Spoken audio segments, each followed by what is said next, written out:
Amen. Yango moni na message on a te ki bino jide tamana isa ki bino ki mwana liboso akokaki te ami bala ko ete misato esinga ki papa yemo ya. C'est le papa lui-même qui devait enceinter la femme. Yemo papa aya kwa so mwana. Voilà pourquoi nous disons que Israël, ce n'est pas un prophète qui va lui donner la conscience de comprendre Dieu. Il faut que Dieu lui-même vienne. Amen. Voilà pourquoi dans les plans de Dieu, depuis qu'il a créé le monde, Dieu s'est réservé quelques personnes qui n'ont pas vu la mort. Parce que ces gens doivent retourner sur la terre. Mais comme il avait une pensée éternelle, il les a lui-même enterrés. Il a pris Élie. Il a pris Moïse. Il les a enterrés avec lui-même. Parce qu'après l'enlèvement de l'église, Moïse et Élie vont revenir en Israël. Et puis c'est par là qu'on va les tuer. Mais aujourd'hui, si tu lis la Bible, la parole dit qu'Élie fut enlevé. Mais Moïse, avant sa mort, il a consacré Josué. Et puis il est monté à la montagne. Et Dieu l'enterra. Où? Amen.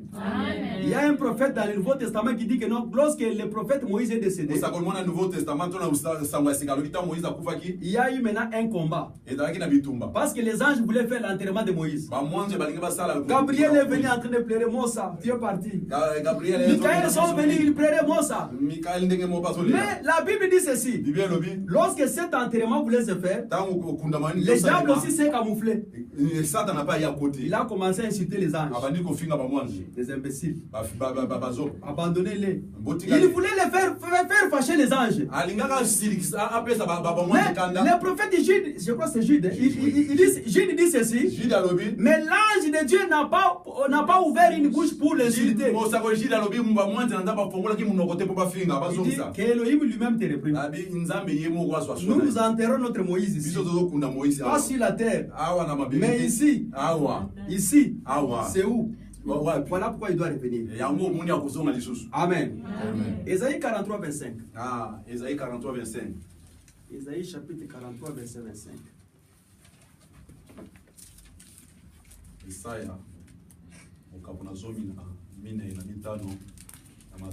C'est un enseignement qui prend 2 ou 3 mois, mais je vais faire un effort pour parler l'essentiel. C'est moi. Papa va continuer. Ezali malakisiwe kosala ata 2-3 mois mengana kozwaka ka babisika ko ebongisami pour nate ya bino après basi musana nzaba ko banango. C'est moi. Moi qui efface tes transgressions pour l'amour de moi.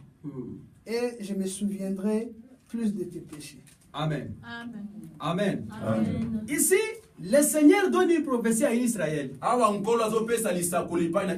voudrais donner ce verset pour vous donner la solution par rapport à la mort qui a régné depuis Adam jusqu'à Moïse.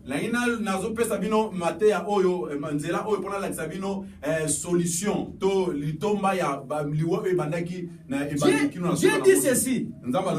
Pour mon amour, ce n'est pas pour vous. Pour l'amour, comment on peut dire? Pour l'amour de moi. Amen.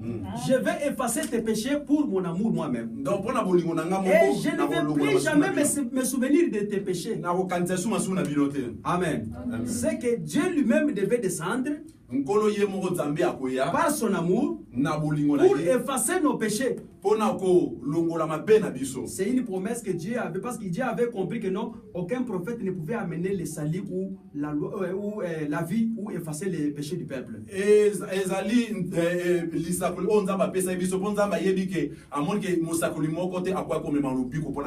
Alors il dit moi-même, pour mon amour, je vais venir pour effacer vos péchés moi-même. On va y arriver. Mais ici, je vous ai donné un verset pour vous dire que non, c'est Dieu lui-même qui efface le péché de son peuple. Ce n'est pas parce que ce peuple lui cherche. Parce que le peuple est rebelle. Mais à cause de son amour, lui-même Dieu, il va venir pour effacer le péché du personnage d'Israël. Amen. Le deuxième point, il va mettre fin au péché. Romains chapitre 3, verset 20. Romains chapitre 3, verset 20. car personne ne sera justifié devant lui par les œuvres de la loi, puisque c'est par la loi que vient la connaissance du péché. 7 à 11.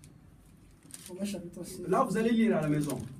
Et ici, dans Romains chapitre 3, verset 20, vous allez lire à la maison parce que je cours avec le temps, je vois le temps est en train de presser là. Romains chapitre 3.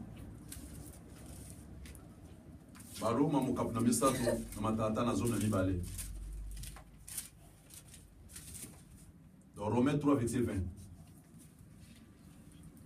Romains chapitre 3, verset 20, on a dit ceci. Car nul ne sera justifié devant lui par les œuvres de la loi, puisque c'est par la loi que vient la connaissance du péché. Amen. Amen. Personne ne peut être justifié par la loi. Parce que lorsqu'on amène la loi au peuple comme ça, la loi renouvelle les péchés. Amen.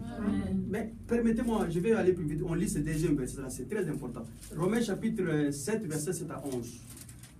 Je vais lire ici plus vite. Que dirons-nous donc? La loi est-elle péché? Loin de là. Mais je n'ai connu de péché que par la loi. Car je n'aurais pas connu la convoitise si la loi n'avait pas dit qu'il ne convoitera pas. Point. Et le péché saisissant l'occasion, produisant en moi les commandements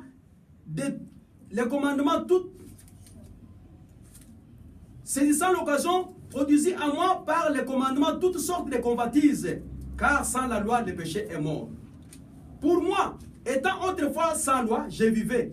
Mais quand le commandement vint, le péché reprit vie et je mouris. C'est ainsi, le commandement qui conduit à la vie se trouva en moi conduire à la mort. Car le péché, saisissant l'occasion, me conduisit par le commandement et par lui, il me fit mourir. Amen. Amen. Donc, l'apôtre Paul dit ici ceci. Il dit, autrefois, je vivais. Mais quand la loi est venue, la loi m'a appris que non, tu vois, ça c'est péché. C'est comme à la maison, tu as un enfant qui ne connaît rien. Mais à un certain moment, l'enfant atteint 10 ans, tu commences à dire, il faut pas marcher nu. Tu commences à enseigner l'enfant. L'enfant commence à avoir une connaissance. Il faut pas marcher sans habit. Une fille de 13 ans, non pas comme ça, il faut s'habiller comme ça. Ça dit que la loi, quand elle vient, elle montre que ce que je fais, c'est mauvais. Et l'apôtre Paul dit que non, quand je n'avais pas la loi, je vivais. Mais quand la loi est venue, elle a produit en moi la mort. C'est pour dire que non, pour mettre fin au péché, il faut éviter la loi. Matthieu chapitre 1, verset 21. Matthieu 1, 21. C'est un enseignement qui devait nous prendre 2-3 mois, mais je fais un effort de vous donner les 6 points parce que demain il faut qu'on fasse les quartiers de dimanche. Puis Matthieu 1, 21. Je vais lire ici. Matthieu chapitre 1, verset 21. Et elle enfantera un fils, et il lui donnera le nom de Jésus. C'est lui qui sauvera son peuple de ses péchés. Amen. Amen. On dit que lorsque l'ange est venu dire à Marie, il dit, tu auras un fils. Maintenant, l'ange dit maintenant à Joseph, l'enfant qui naîtra de ta femme sera un garçon. Mais tu lui donneras le nom de Jésus. C'est lui qui va effacer les péchés de son peuple. C'est-à-dire que c'est lui qui a le pouvoir d'effacer les peuples. Le péché, c'est Jésus-Christ. Amen. Voilà pourquoi ici, dans Romains, l'apôtre Paul dit que lorsque la loi de Moïse est venue, elle m'a fait mourir.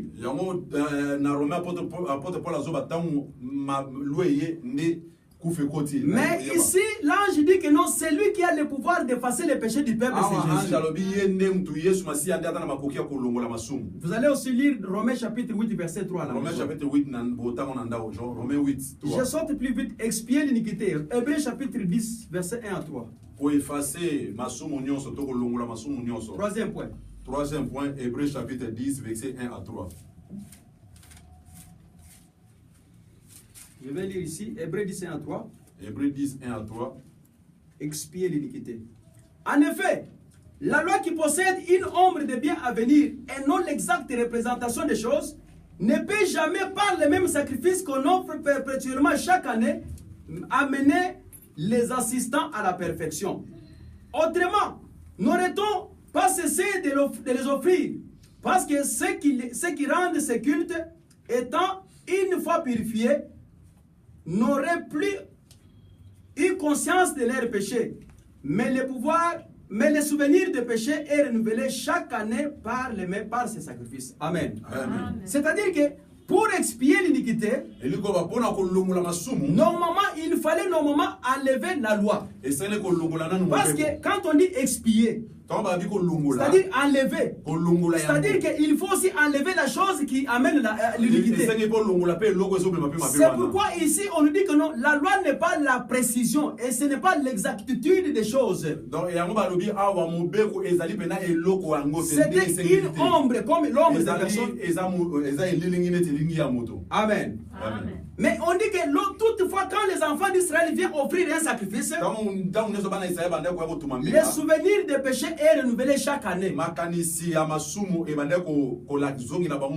C'est pourquoi en Israël, chaque année, les enfants d'Israël montaient à la montagne pour donner les sacrifices et puis se souvenaient de leurs péchés. Chaque année, c'est toujours comme ça.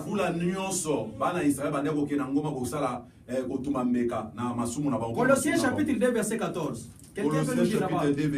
Si quelqu'un a vu là plus vite, je ne vais pas être une pierre d'achoppement pour vous. Je vais finir vite. Comme ça, on continue, on passe.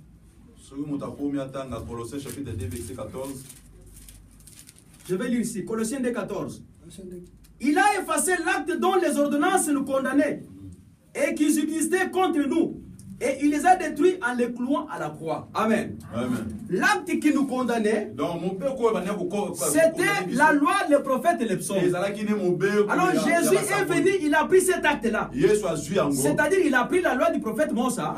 Il est monté avec ça à la croix. Et la Bible dit qu'il a effacé. Parce que la loi de Moïse faisait que les enfants d'Abraham se souvenaient chaque année de leurs péchés. Alors c'est à la croix où le Seigneur maintenant a mis fin au péché quand son corps a été cloué à la croix comme étant le véritable sacrifice. Amen. Je préfère me limiter là, sinon je vais aller plus vite. Les trois autres points, je vais faire un effort demain, je vais avant, comme ça on va continuer. Amen. Mais je vais dire ceci. Les trois premiers points que je vous ai donnés ici, se sont déjà réalisés. Lorsque le Seigneur Jésus est venu pour la première fois en Israël, les trois premières fois, pour faire cesser les transgressions, mettre fin au péché, expier l'iniquité, ces trois points se sont réalisés lors de la première venue de Jésus sur la terre. Mais les trois derniers points dont nous allons continuer demain, ce sont les points qui vont se réaliser après l'enlèvement de l'Église. Parce que là, on parle de la justice éternelle. On parle de faire maintenant sceller la vision et les prophètes. Et puis, on va maintenant oindre les saints des saints.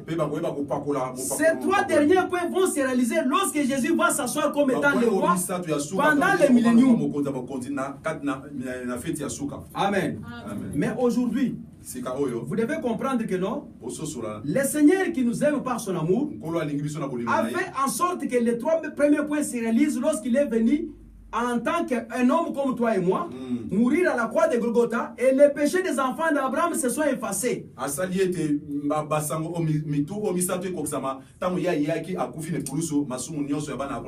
Voilà pourquoi la Bible dit ceci. Lorsqu'on a cloué Jésus à la croix, c'était vers le soir. Il y avait la lumière vers 15h là-bas. Et lorsque le Seigneur a crié, tout est accompli. Vous savez ce qui s'est passé? Les rideaux du tabernacle s'est déchiré en deux parties. Parce qu'il y avait un rideau qui empêchait les enfants d'Abraham de voir les lieux saints des saints.